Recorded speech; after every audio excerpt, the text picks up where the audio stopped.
breaking news near Barstow. Firefighters have just found the body of a 2-year-old boy swept away in floodwaters. Barstow police say the toddler and his father were in a vehicle along West Main Street near Lenwood Road last night when they were swept into a wash. The pair, who have been identified as 26-year-old Brandon Aguilera and his 2-year-old son Javier, tried to get out of the vehicle and were separated in the strong current.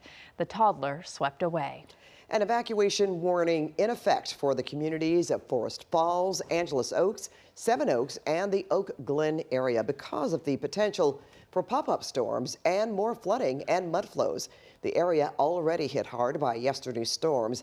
This is a look at the damage in Oak Glen when heavy mud, large boulders, and even tree trunks washed into the road. KCAL's Joy Benedict is live in Oak Glen with more on the homeowners in the area who had to make desperate moves to escape before getting trapped in their homes. Joy. Yeah, Rutabaga, Pat, it has been such a tough day for so many up here in the San Bernardino Mountains, not only with the cleanup, but just trying to get around. We're here by one of many road closures here in these communities, and talking to officials, they say they don't think they're going to get all of this cleaned up and the roads open for several days now.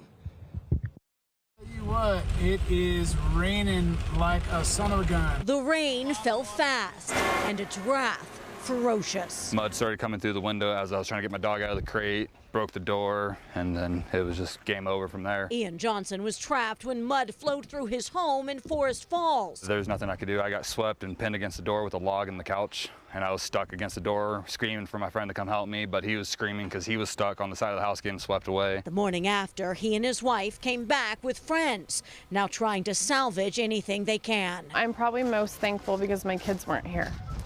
Because had my kids were here, I think it would be a totally different story. Thankful that my husband made it out and I'm not planning funerals. Coming back today, what do you think of all this? It's hard.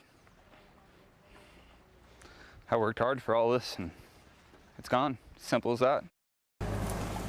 This is the wall that separates the garage. Down the road, the Ritchie family is picking up their belongings from this hillside after the mud flow came through their garage, taking everything with it. You hear the freight train sound. You see the water, you know it's raining hard, and before long, everything is coming down the mountain around you. It's a story heard all over town. Mud, debris, tree trunks burying homes, driveways, and memories. But there are things like pictures that you want to save, and that's what we're trying to do. And on every corner is a story of survival. They got caught in the house during the debris flow. They broke a window to get out. And although it's not clear yet the full extent of the damage from this storm, investigators say they have at least half a dozen homes with significant damage. We got a crew right there. I can get them over to help you guys dig out whatever you need. We were kind of hampered last night because it was dark and it's hazardous. And so now when daylight came, we can bring in crews, helicopters, drones. We can really do an assessment. As for the Johnsons, they lost a dog in this storm. A second was found alive today. But with 3 children and a 4th on the way, they say they are just thankful for what survived and those who have come to try and help them move forward. Just pray for all the families up here. Yeah, we don't even it's a huge loss. Now, you got to remember that Forest Falls also suffered from mudslides about 3 years ago. Talking to folks out there today, many of them survived that storm. They rebuilt. They're now seeing damage again today, and they don't know if they really have the wherewithal to go through it again and rebuild once more. So it's certainly going to be a journey for so many in that community. I'll send it back to you guys. Wish them the best. Yeah. Joy, thank you.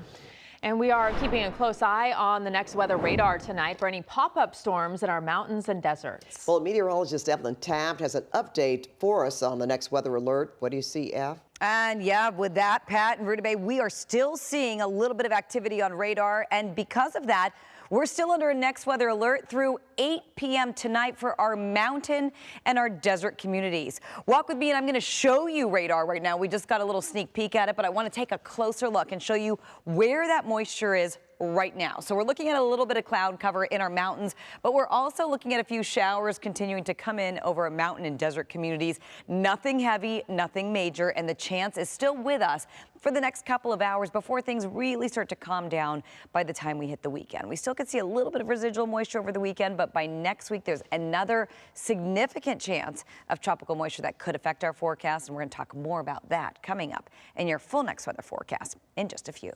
Pat Rudabay, back to you. And we will see you then, Ev. Thank you.